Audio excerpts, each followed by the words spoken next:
Well, to be honest, I am a bit of a baking geek. I have picked up a few tricks along the way, and this is how I use those tricks to make the best possible pizza dough in the shortest amount of time possible. It's a okay dough. It's not the best one, but it's very good for everyday use.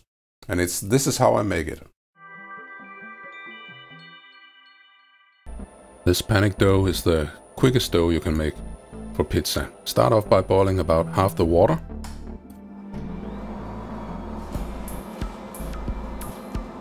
Start your mixture and add the water and the yeast.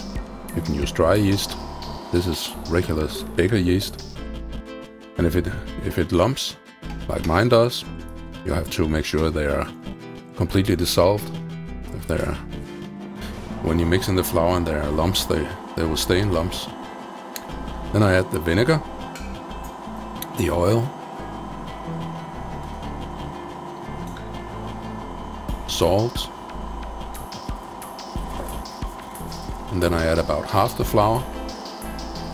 And this is simply because now we have cold water and flour, and we don't want the yeast to be too hot. And now I add half the boiling water, and then I add the flour.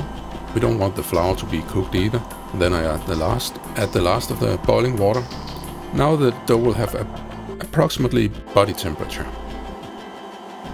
And the yeast really likes that. That's one of the reasons it goes fast, the fermentation. And I knead it for about 10 minutes in the machine, 10-15 minutes. Then I just collect it, as little as surface as possible to dry out.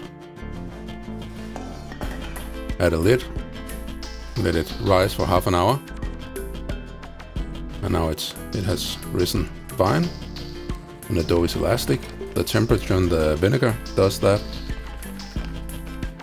Then I add some flour to a table, lightly covered but completely covered.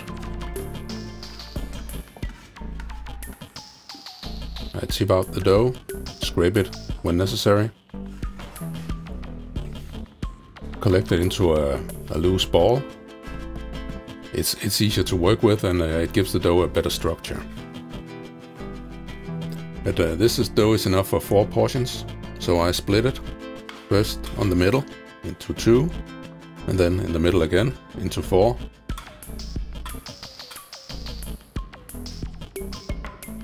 And now we have portion sizes for 4 pizza bases. But for it to rise as well as possible, I collect it into a ball, a bull, as the French says. I do that by taking the sides and pushing it into the center of the dough. Just keep doing that.